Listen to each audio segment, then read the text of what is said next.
Salut!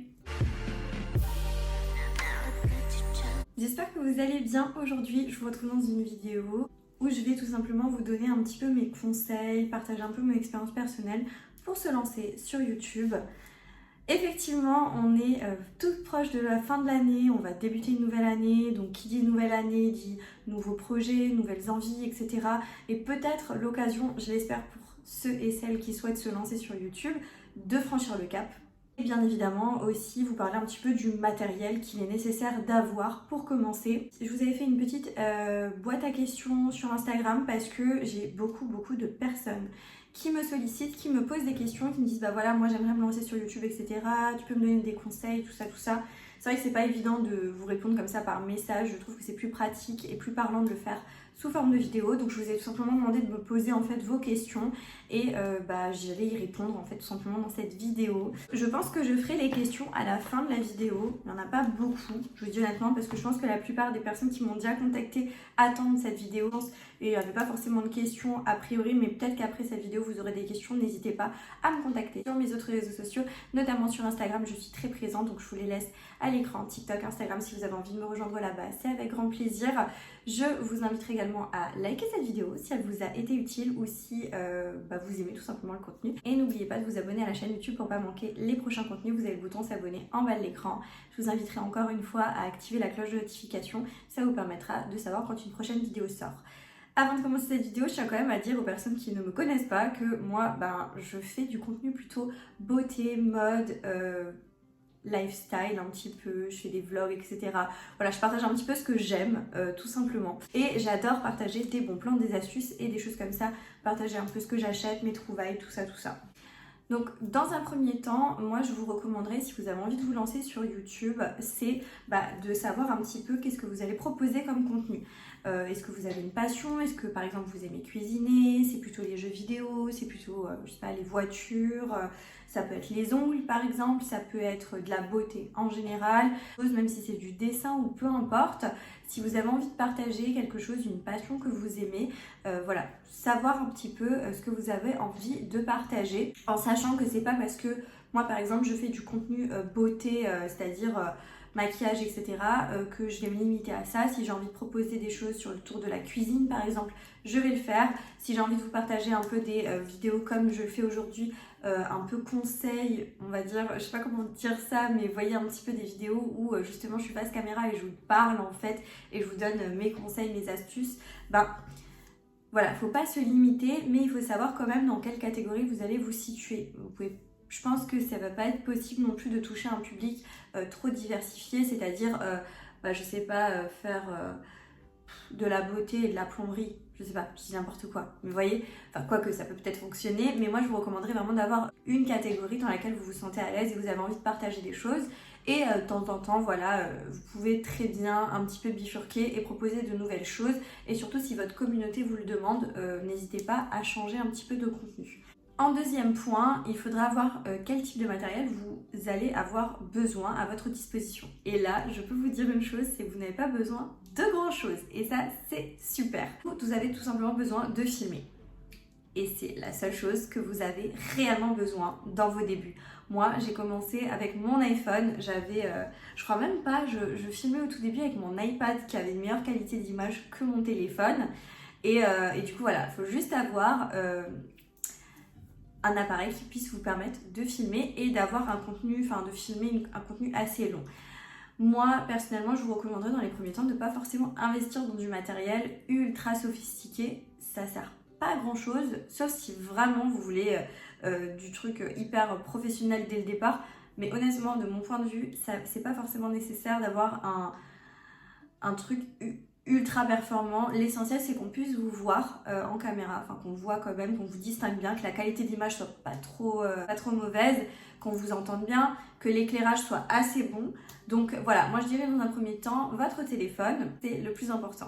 Après, si vous voulez un petit peu avoir du plus, moi pour vous dire un ordre d'idée, j'ai pas tellement investi, je dois vous dire. Je filme avec mon iPhone 11 Pro Max, donc j'avais changé mon téléphone de l'époque avec un 11 Pro Max parce que au moment où je commençais, je trouvais que c'était quand même mieux. Et on va dire que j'ai commencé à changer et à investir du moment où j'ai commencé à avoir 1000 abonnés. Quand j'ai eu 1000 abonnés sur à YouTube, ben, j'ai changé, j'ai pris un nouvel iPhone pour que la qualité soit mieux, etc. J'ai investi dans un trépied. Donc je vous mets là des petites incrustes écran. Donc un trépied, ça vous servira tout simplement à pouvoir poser votre téléphone à ce qu'il ne bouge pas. Et là, vous voyez, il est posé sur mon trépied. Ça coûte pas très cher, je crois que c'est une quinzaine d'euros sur Amazon. J'essaierai de vous mettre des liens en barre d'infos vers le matos si ça vous intéresse. Ensuite, une ring light de qualité, c'est quand même mieux. Investissez, si vous investissez dans quelque chose, prenez tout de suite quelque chose de vraiment bien. Donc une belle ring light, moi j'aime bien la Neewer, j'espère que ça se prononce comme ça, de chez Amazon. Elle coûte je crois 70 € quand même, donc c'est quand même un petit budget déjà, mais elle est vraiment très bien, la qualité est top. Moi je l'ai depuis mes débuts, sauf que j'ai cassé la structure du bas à force de la démonter, la remonter, la revisser, la machin, la blablabla, la déplacer de gauche à droite, et du coup j'ai vraiment casser toute la structure du bas qui tenait la ring light. Donc il faut que je réinvestisse dans une nouvelle ring light, mais je vais le faire. Moi j'avais investi par la suite dans des softbox, donc c'est ce qui m'éclaire là à l'heure actuelle. C'est tout simplement 2 grosses boîtes, on va dire, qui ont une surface blanche. De toute façon je vous mettrai une image, et en gros ça éclaire hyper bien. Vous mettez les 2 softbox plus la ring light. Moi j'ai pas ma ring light actuellement parce que du coup le bas il est cassé, mais je peux vous dire que là vous avez un bon éclairage, parce que les softbox vous pouvez les mettre de côté, ce qui fait que vous avez de la lumière vraiment de tous les côtés. Ça c'est quand même plutôt sympa et c'est très agréable à regarder en caméra. Je vous recommanderais d'avoir un micro, c'est bien. Si vous avez une mauvaise qualité de son, il faut que vous investissiez dans un micro. Moi personnellement je trouve que ma qualité de son ça va, elle n'est pas si dérangeante que ça, et j'ai pas eu de retour des abonnés pour l'instant, mais n'hésitez pas à me faire vos retours en commentaire. J'ai pas investi dans un micro à l'heure actuelle, depuis mes débuts j'ai jamais investi dans un micro. Donc peut-être qu'un jour, quand je voudrais un petit peu monter en qualité, ou voilà, dès que je me prendrai le temps de bien sélectionner du nouveau matériel, je le ferai, mais je trouve que c'est pas forcément nécessaire au départ. Ensuite, en ce qui va concerner tout ce qui est montage vidéo, etc., tout ça se fait, moi j'utilise iMovie, tout simplement. C'est le logiciel qui est déjà présent dans l'iPhone, et du coup je fais mes montages vidéo sur mon iPhone et avec iMovie. Je sais, ça choque certaines. Enfin, moi j'avais déjà discuté avec d'autres petites influenceuses comme moi, et franchement elles m'ont dit: ah bon, tu fais ton montage sur son téléphone, mais comment t'arrives à faire ça? Et j'arrive beaucoup mieux, et j'ai pas d'ordinateur portable moi, donc je fais tout sur mon téléphone, et comme ça je peux bosser de partout et c'est trop bien. Et pour tout ce qui est miniature, photo, etc., j'utilise Canva. Je trouve que c'est ce qu'il y a de plus simple, et Canva gratuit, hein. Je ne prends pas le Canva professionnel. Et pour découper toutes mes photos, mais juste comme ça, je vais sur Remove Background, donc je vous mets tout là, et en gros je peux tout simplement découper les contours de mes photos. Ça se fait automatiquement avec l'application, enfin avec le site internet, et c'est très bien. Après, pour tout ce qui est montage, se servir des petits logiciels, des trucs comme ça, honnêtement, c'est en prenant le truc en main qu'au fur et à mesure, vous allez y arriver. C'est très intuitif, c'est très facile d'utilisation. Franchement, moi, je suis très novice dans tout ce qui est technologie et trucs comme ça. Je suis pas hyper calée, et pourtant, je sais me débrouiller. Et je peux vous dire qu'il y a beaucoup de contenu sur YouTube en termes de tutos pour vous montrer comment faire une miniature, pour vous montrer comment réaliser un montage vidéo sur YouTube. Moi personnellement, j'ai tout appris par moi-même, et j'ai tout appris sur YouTube. Il y a des créateurs de contenu qui sont géniaux et qui partagent vraiment des techniques et qui partagent leur savoir-faire, et c'est juste incroyable. Je pourrais vous donner comme conseil, c'est vraiment de vous inspirer des autres. Je dis bien vous inspirer, ne copiez pas le contenu de quelqu'un d'autre, ça ne sert à rien. De toute façon, chaque personne est différente, on a chacune et chacun notre identité, on a chacune et chacun notre personnalité, et franchement, ça ne sert à rien de copier quelqu'un. Mais par contre, inspirez-vous. Si vous avez des personnes que vous suivez au quotidien, des influenceurs, etc., des personnes que vous appréciez, vous aimez le type de contenu qu'ils proposent, inspirez-vous. Qu'est-ce qui fait que les personnes aiment ce type de contenu? Est-ce que la personne est pertinente? Est-ce que la personne propose un contenu drôle, un contenu hyper esthétique? Voilà, regardez un petit peu, piochez les idées chez les autres, inspirez-vous. Vous faites un petit mix de tout ça et vous le mettez à votre sauce avec votre personnalité. quand on fait de la création de contenu, quand on est sur YouTube, etc., soyez vous-même. Les gens, je pense que les gens apprécient l'authenticité et vraiment, ça sert à rien de jouer un rôle, ça sert à rien de se donner un genre. On est comme on est. Et puis vous allez beaucoup plus kiffer en étant comme vous êtes. Ça sert à rien de vous faire de jouer un rôle. Donc vraiment, donnez votre petite patte, donnez votre petite touche de personnalité. Et c'est ça qui fait que vous allez avoir une communauté qui va vous ressembler. On va parler vraiment de la vidéo en elle-même. Alors, pour structurer votre vidéo, moi au début, j'écrivais pas du tout mes vidéos. Souvent, j'allume ma caméra et puis je fais au feeling. Vous voyez ce que je veux dire? J'ai pas vraiment de trame, j'ai pas vraiment de ligne de conduite. Et en fait, quand je fais une trame, avec tous les éléments que je vais faire à la suite les uns des autres, là je me rends compte que la vidéo est plus fluide et pour moi c'est beaucoup plus sympa. Donc c'est du travail en amont. Là aujourd'hui, je vous cache pas que j'ai quand même bossé sur le sujet et j'ai d'abord écrit ma vidéo plus ou moins avec des notes et des mémos. Après je fais du feeling quoi. Vous voyez ce que je veux dire? Mais le mieux c'est quand même de préparer votre contenu à l'avance. Je trouve que c'est mieux pour vous-même en fait. Pour le montage vidéo par la suite, pour tout. C'est beaucoup plus simple pour vous. En tous les cas, quand on fait une vidéo YouTube, il vous faut une partie introduction. Vous allez... moi je vous donne... comment moi je fais et un petit peu mes astuces à moi. Pour moi, il faut une introduction. C'est-à-dire qu'à un moment, en fait, vous allez dire, voilà, je vais parler de telle ou telle chose. Vous exprimez un petit peu, vous suscitez l'envie, plus ou moins, pour continuer la vidéo. Ensuite, on a le contenu de la vidéo. On a une petite partie débrief où je vous donne un peu mon ressenti à travers la vidéo. Comme moi, je fais beaucoup de crash tests, je teste des choses, etc. Je fais un petit débrief à la fin. Je termine par la conclusion vraiment finale et la fin, le mot de la fin, si vous voulez, où je vous dis au revoir, etc., etc. À mon sens, il faut essayer d'être pertinente. Même essayer de cibler au mieux de quoi vous allez parler. Ça sert à rien de tourner autour du pot pendant trop longtemps. Vous allez perdre les gens. Je vous avouerai qu'au début, se filmer, c'est ultra dur.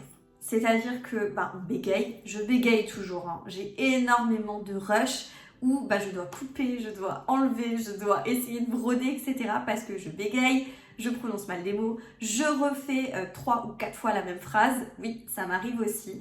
Mais ça, au tout début, on le fait énormément et c'est totalement normal. On se dirait que peut-être parler seul face à une caméra, on a l'impression d'être fou. On ne sait pas par où commencer, etc. C'est un exercice. Et au début, j'avais énormément de mal à me filmer face caméra et à parler.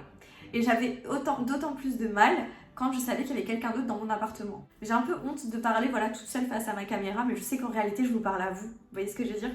Mais au début, c'est pas évident de parler seule à une caméra. Donc, je vous le redis là maintenant, mais ce qui prend énormément de temps aussi, c'est pas forcément de filmer sa vidéo, c'est tout le tour. C'est-à-dire en amont de la vidéo, l'écrire, ça prend du temps, de faire vos recherches, etc., d'essayer de prendre le temps de faire un contenu intéressant. Et après, de faire le montage vidéo, ça prend trop de temps. Par exemple, j'ai des rushs de 1 heure, on va dire, de vidéo. Je vais faire en sorte que la vidéo dure à peu près 20 minutes, voire 30. Et je vais mettre au moins 1h30, 2 heures à vous faire le montage. Ça prend beaucoup de temps à faire du montage vidéo. Et comme je vous l'ai déjà dit tout à l'heure, regardez des tutos sur YouTube. Il y en a énormément, il y a des choses qui sont déjà très bien faites. Regardez, inspirez-vous, prenez les tips. C'est vraiment comme une formation YouTube. Pareil pour la miniature Canva, comme je vous l'ai dit, regardez des tutos sur YouTube, il y a des personnes qui sont très douées. J'essaierai de vous retrouver vraiment les personnes qui m'ont le plus aidé. Il y avait une nana, une influenceuse, il y avait une créatrice de contenu, je n'ai plus du tout son nom, mais je vous mettrai son nom YouTube parce que je vais la retrouver très facilement à l'écran. Elle est incroyable, ses contenus sont d'une qualité de dingue et elle a ce savoir de transmettre qui est juste ouf. Et c'est elle vraiment qui m'a vraiment, entre guillemets, formée pour me lancer sur YouTube. Donc un grand merci à elle et voilà, du coup sa chaîne YouTube c'est celle qui s'affiche à l'écran. Ce qui va être important vraiment, c'est d'éditer votre vidéo, c'est-à-dire transporter votre vidéo sur YouTube. Vous avez YouTube Creator qui est une application, donc celle-ci, qui vous permet vraiment d'éditer votre vidéo tout simplement. Vous aurez votre vidéo qui apparaîtra là-bas Et en gros, vous pourrez mettre une description, mettre si vous êtes monétisé, la monétiser ou non, la programmer à l'heure à laquelle elle va sortir. Vous allez pouvoir également mettre des hashtags, enfin pour mieux référencer votre vidéo. C'est important, là encore une fois, je vous recommanderais d'aller voir des personnes qui ont vraiment des vidéos spécifiques sur comment avoir de la visibilité sur YouTube, comment toucher un maximum de monde, comment éditer sa vidéo pour que justement elle fasse beaucoup de vues. Je vous dis honnêtement, c'est pas évident de faire beaucoup de vues, c'est pas évident de toucher un large public parce que on sait très bien que YouTube, c'est un algorithme qui va proposer ou non votre vidéo, etc. C'est vraiment pas évident. Mais il y a des petits trucs et astuces qui permettent quand même de mieux référencer sa vidéo YouTube. Entre guillemets, entre autres, de choisir un bon titre qui soit accrocheur, faire une belle miniature qui donne envie de cliquer sur votre vidéo. Et après, vous avez toute la partie description. Où là, les hashtags sont hyper importants. Il faut vraiment mettre des hashtags pour référencer votre vidéo. Ça vous permettra d'être mieux référencé, un meilleur référencement, une meilleure position sur YouTube. Et puis après, c'est l'engagement des personnes. Si les gens like, si les gens regardent votre vidéo en entier, si les gens commentent, etc. Là, ça engendre encore plus de volume et ça vous permet vraiment d'avoir une vidéo qui tourne et une vidéo qui du coup est populaire entre guillemets. Et là, vous allez avoir beaucoup de vues. Plus vous avez de vues, plus vous avez de commentaires, plus vous avez de likes, plus votre vidéo est proposée et plus vous en aurez encore plus. En gros, c'est un peu ça. Moi, je vous recommanderais également aussi de partager votre vidéo sur les autres réseaux sociaux. Moi, au départ, quand j'ai fait ma chaîne YouTube, j'ai des réseaux sociaux personnels, on va dire, entre guillemets, c'est-à-dire des réseaux sociaux que j'ai eu depuis que je suis petite, en gros Facebook, etc. et tout. Et en fait, j'avais pas envie de mélanger ma vie à moi, entre guillemets, les gens que je connais, que je peux croiser dans la rue, avec YouTube. J'avais vraiment envie de commencer YouTube et moi j'avais un peu peur au départ du regard des gens. Je pense que tout le monde a ça. On va se dire, ouais mais moi j'ai envie de me lancer sur YouTube. Ça fait des années que je voulais me lancer sur YouTube. Ça fait vraiment très longtemps que je voulais commencer à faire de la création de contenu parce que j'adore ça depuis que ça a commencé. Je suivais les grandes youtubeuses, etc. Et je me disais, waouh c'est génial, ça me plaît, j'aimerais bien le faire aussi. Sauf que moi j'étais en études, je me suis dit oula, si je commence, après les personnes de ma classe ils vont se dire mais qu'est-ce qu'elle a, elle, pourquoi elle fait ça, etc. etc. Et en fait, je me suis jamais lancée, je me suis lancée réellement quand j'ai commencé à travailler. Et au départ, je l'ai dit à personne, et il y a encore des personnes que je peux croiser dans la rue qui vont me dire salut, etc. Ils ne savent pas que je fais de la création de contenu. Je sais pas pourquoi. Je suis gênée, je me sens pas légitime à des moments, mais ça c'est un problème avec moi-même. Et franchement, ne faites pas comme moi, lancez-vous, mais dès que vous en avez envie. Et ne regardez pas sur les autres. Mais si ça peut vous aider, moi personnellement, je suis repartie de zéro. J'ai pris un nom YouTube et au départ, je faisais que YouTube. Sauf qu'on m'a vite demandé mes autres réseaux sociaux, Instagram, etc. et tout. Et du coup, je me suis dit, bon, il y a un moment où il faut quand même que je propose ce qu'on me demande et du coup que je crée un compte Instagram associé à ma chaîne YouTube. Donc à l'heure actuelle, j'ai Instagram, TikTok et ma chaîne YouTube. Et voilà, donc moi je vous recommanderais de partager après votre vidéo que vous avez faite sur YouTube, sur Instagram, vous mettez ça en story, voilà, j'ai une nouvelle vidéo YouTube, etc. Et puis ça permettra aussi à la communauté qui n'a pas forcément eu le lien ou qui ne sait pas à quelle heure sort votre vidéo et tout, de se dire, ah tiens, il y a une vidéo qui est sortie, je vais cliquer dessus. Vous voyez ce que je veux dire? Ça active un petit peu aussi l'effet de masse et du coup la visibilité tout simplement sur vos vidéos. On va quand même parler un petit peu d'argent et de partenariat parce que c'est une chose qui est quand même pas mal revenue et on me demande tout le temps comment tu fais pour faire des partenariats, comment tu fais pour avoir des partenariats avec Shein. Ça, je crois que c'est la question qui m'a été le plus demandée. Moi, j'ai commencé YouTube, je me suis inspirée des autres influenceuses, c'est-à-dire que j'ai vu tout simplement qu'elles avaient créé tout simplement une boîte mail professionnelle. Ce que j'ai fait directement. De toute façon, quand vous créez YouTube, je vous recommanderais de créer une boîte mail dédiée à YouTube et donc une adresse Gmail dédiée à YouTube. Et ça, c'est mon adresse professionnelle. Donc je la mets partout. Elle est disponible vraiment partout. Sur mes vidéos YouTube, elle est disponible sur mon TikTok, elle est disponible sur mon compte Instagram. Je l'ai vraiment mise partout. Et en gros, je mets que c'est contact professionnel. À travers cette adresse mail, depuis que j'ai à peu près 1000 abonnés, j'ai commencé à avoir des demandes de partenariat. Alors je trie, j'accepte pas tous les partenariats parce que j'en ai quand même quelques-uns. Et en fait, je trie quand même, il y a des choses que je ne prends pas, des trucs qui ne m'intéressent pas, je vais pas faire de partenariat avec parce que je sais que ça va pas me plaire ou ça m'intéresse tout simplement pas. Shine, je commandais dessus à titre personnel et j'ai commencé YouTube et je faisais des commandes et du coup je partageais sous forme de haul. Et au bout d'un moment, j'ai reçu un contact assez rapidement, je dois dire quand même, après avoir fait mes petits hauls Shein perso avec mes commandes perso. Et j'ai été contactée et en fait, ils me proposaient de sélectionner des articles et de faire des collaborations avec eux. Et c'était sous forme de gifting, du coup sous forme de cadeaux. En gros, ils m'envoyaient le cadeau, les articles, je partageais, je donnais mon avis et ça se passait très très bien. Moi, je sais que j'avais un petit peu fait mes recherches, comment faire des collabs, comment ça se passe, etc. Parce qu'il n'y a pas beaucoup d'influenceuses qui en parlent. Je ne sais pas pourquoi, il n'y a aucun gêne, aucun mal à faire des collaborations. En fait, on fait ça pour le kiff, mais tout simplement, moi, je ne peux pas vous proposer autant de contenu que ce que je vous propose à l'heure actuelle. Je fais quand même une vidéo tous les 2 jours avec du contenu intéressant, attractif. Enfin, je ne peux pas acheter tout ce que je vous propose en test, etc. parce que sinon, je n'y arrive pas. Enfin, j'ai pas envie de me ruiner. C'est certes un kiff de faire tout ça, mais j'ai pas non plus envie de dépenser énormément de sous. Enfin, si je peux avoir des partenariats où on m'envoie les produits, je les teste pour vous et je vous donne mon avis honnête et vous dire allez-y foncez ou n'y allez pas ou attention il y a ça ou ça qui ne va pas, sinon je fais pas de contenu, vous voyez. Donc je comprends pas pourquoi on n'en parle pas. Je sais qu'il y a des personnes que ça dérange les partenariats et les choses comme ça, mais il n'y a pas besoin d'être dérangé, on vous force pas, on vous met pas le couteau sous la gorge à vous dire il faut acheter.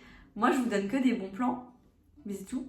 Le truc, c'est que moi, j'accepte des partenariats quand je suis libre de dire ce que je veux. Je peux dire que c'est bien ou pas bien, et c'est tout en fait. Dire que c'est cher ou pas cher, ou voilà, je suis libre. J'ai déjà eu des demandes de partenariat où on m'a dit oui, attends, on t'envoie un contrat.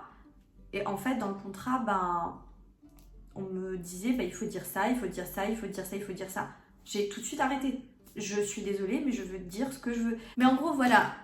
On vous envoie tout simplement des mails pour vous proposer des collaborations. Alors, il faut savoir aussi qu'aucune collaboration, que ce soit les vraies collaborations, je veux dire, on m'a jamais demandé de payer des frais de livraison, de payer des produits. Ça, c'est pas de la collaboration. Moi, on me demande une collab, on me dit, fais une sélection sur le site, je fais ma sélection, j'envoie ma sélection, j'envoie mon adresse postale, ils me font l'envoi. Basta. Après, ils me disent les éléments importants à dire, les codes promo s'il y en a, ou s'il n'y en a pas, moi je demande des codes promo, etc. Je mets tout ça dans ma vidéo, et basta, c'est fini. Je reçois le colis, je fais la vidéo, je tourne, je fais mon truc, et après j'envoie à la marque, j'ai finalisé la vidéo, elle est postée, etc. etc. Et voilà, c'est tout. Maintenant, ces derniers temps, c'est vrai que moi je suis payée par YouTube pour le contenu, ma chaîne est monétisée puisque j'ai dépassé les 1000 abonnés depuis un moment.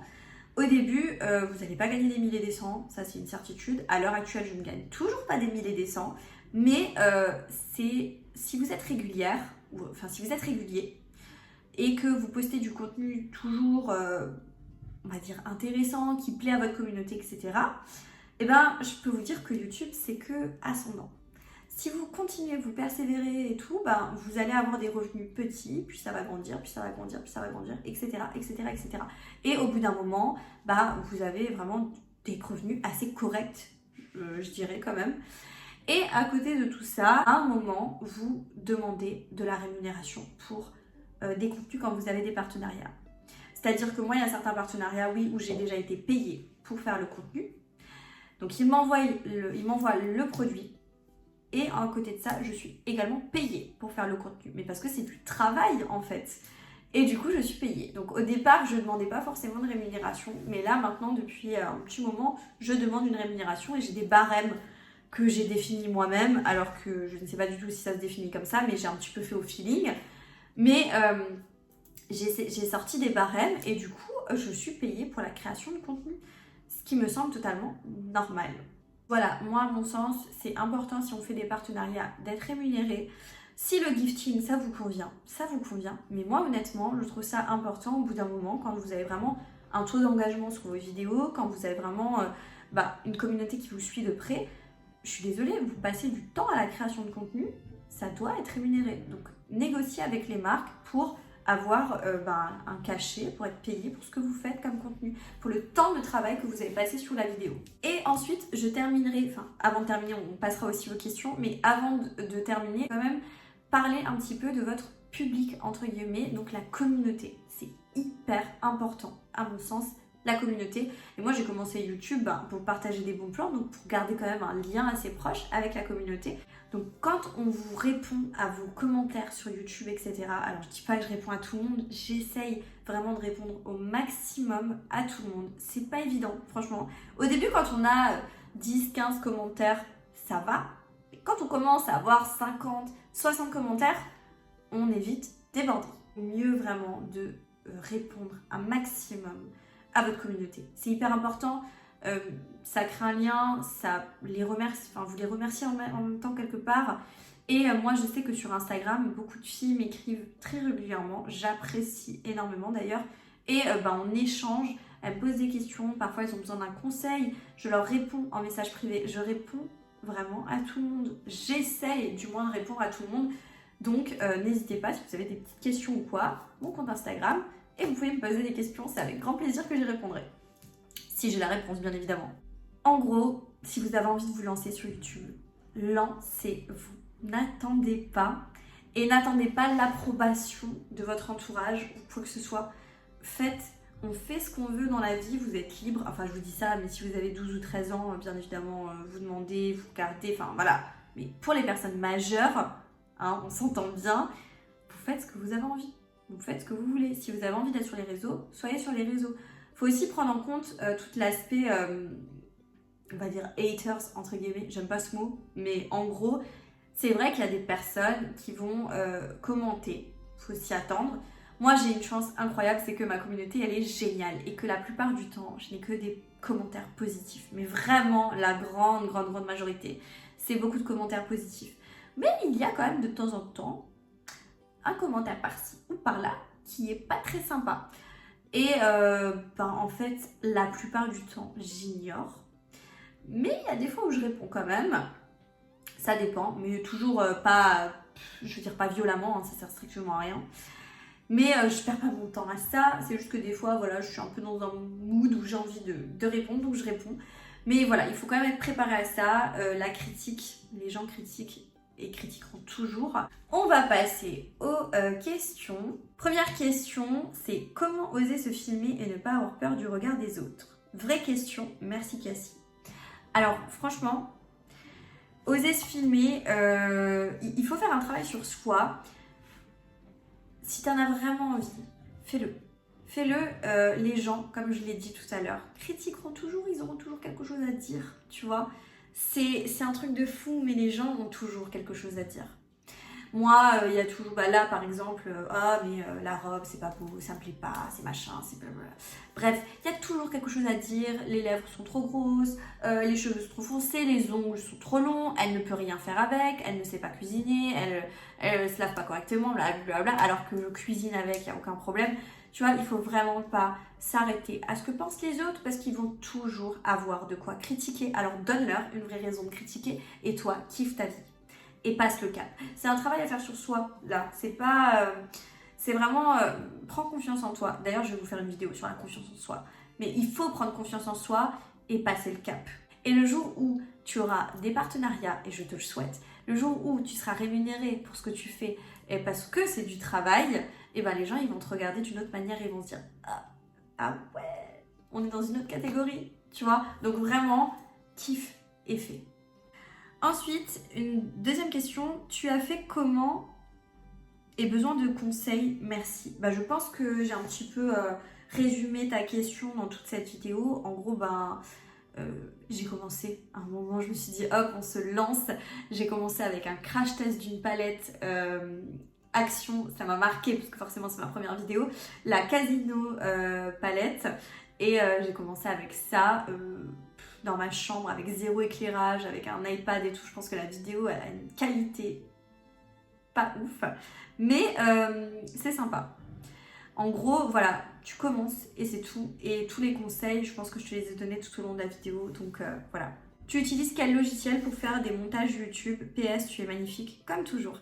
Merci énormément. D'ailleurs, Laura, on s'écrit souvent sur Insta. Donc ça me fait très plaisir, ton petit commentaire là en plus. En gros, ben, j'utilise, c'est ce que je disais tout au long de la vidéo, j'ai à peu près, je pense, répondu à tout le monde, je pense, durant la vidéo, mais je reprends quand même les questions. Mais j'utilise iMovie directement sur l'iPhone et c'est hyper pratique. Donc je pourrais pas forcément te recommander autre chose parce que bah, moi j'utilise iMovie et ça me va très très bien et je suis pas encore à l'aise à me dire bah, on va changer le logiciel de montage. Pour moi, il fait très bien l'affaire. Ensuite, j'aimerais trop me lancer. As-tu des conseils, astuces, etc. Bah pareil, je pense que je les ai toutes dit au long de la vidéo. Mes conseils, mes astuces. Et en fait, le premier conseil, c'est lance-toi et fais-le. Fais ce que tu as envie de faire. En fait, il faut vous lancer, il faut vous écouter. Si vous avez envie de faire quelque chose, il faut le faire, c'est tout. Il y a de la place pour tout le monde. On a toute notre petite patte personnelle, c'est ce que je disais au début de la vidéo. On a toute notre personnalité. Et c'est pas parce que moi, je fais du contenu beauté et que vous allez en faire aussi, parce qu'il y en a déjà énormément, on va vous suivre pour votre personnalité, plus que pour ce que vous allez proposer. Bon, ce que vous allez proposer, c'est important, mais la personnalité joue énormément. Ensuite, avant-dernière question, pour toi, c'est quoi le nécessaire en matériel à avoir quand on veut commencer YouTube? Donc, c'est ce que je disais avant, un téléphone pour filmer. Hein, l'idéal, c'est un iPhone parce que moi, je préfère. Mais un téléphone, quelque chose pour filmer. Un trépied pour être stable, ou à moins que tu veux faire la technique de la pile de livres, c'est totalement possible si tu n'as pas le budget pour un trépied dans les premiers temps. Et un bon éclairage, entre guillemets, du style une ring light, mais voilà, investis tout de suite dans une bonne ring light si tu veux vraiment investir dans de l'éclairage. La Neewer, franchement, c'est le top. Et on termine avec la dernière question. Comment les marques arrivent à te connaître sur YouTube et te proposer des partenariats? Et ça, je pense que j'y ai répondu tout à l'heure. Tu crées une boîte mail professionnelle et tout simplement, les marques vont venir à toi si le contenu leur plaît et s'ils voient l'engagement. Je ne sais pas exactement comment les marques te repèrent, mais en gros, je pense que ils font un peu comme vous tous et moi. On va sur YouTube et s'il y a une fille qui nous interpelle ou un garçon qui nous interpelle et qu'on a un produit à promouvoir, on se dit ah bah tiens, cette personne-là, elle a l'air de bien coller avec notre produit, on va lui proposer un partenariat. Et voilà, c'est tout simple. C'est vraiment comme ça qu'ils repèrent. Après, vous pouvez aussi démarcher les marques. Je pense que j'ai dû peut-être une fois ou deux, grand maximum, écrire à une marque en leur disant bah voilà, et encore c'était des marques avec lesquelles j'avais déjà collaboré et du coup je leur avais écrit dans le sens où on pourrait refaire un partenariat parce que j'ai une idée de vidéo à tel ou tel moment et puis ça pourrait être sympa d'incorporer votre produit ou ce que vous proposez, mais vous pouvez totalement le faire, ça fonctionne aussi je pense. Moi je le fais pas. Mais vous pouvez totalement écrire aux marques et dire bah voilà, je suis créatrice de contenu, je fais telle ou telle chose. Mais dans les premiers temps, c'est pas au bout de la 2, 3, 4e vidéo que vous allez avoir de la demande de partenariat, sauf si vous faites une vidéo qui fait un gros boom. Il faut pas trop se bloquer sur les partenariats et sur les marques, etc. Parce que c'est pas tout de suite dans les débuts, c'est vraiment avec la régularité et quelques temps après. C'est mon avis. J'ai fini un petit peu, j'ai fait un peu le tour de tout ce que je voulais aborder avec vous dans cette vidéo. J'espère qu'elle vous aura plu. En tous les cas, si elle vous a plu, n'oubliez pas de la liker, n'oubliez pas de me laisser un petit commentaire. Si vous avez des questions complémentaires à cette vidéo-là, suivez-moi sur Instagram, posez-moi vos questions sur Instagram. C'est plus pratique pour moi de répondre là-bas. Ou sous cette vidéo, si vous avez envie de me poser une question, j'y répondrai quand même avec grand plaisir. On va faire profiter tout le monde. N'oubliez pas de vous abonner à la chaîne YouTube pour ne pas manquer les prochains contenus. Vous avez le bouton s'abonner en bas de l'écran. Et moi, je vous dis à très bientôt dans une prochaine vidéo. Jusque là, portez-vous bien. Ciao.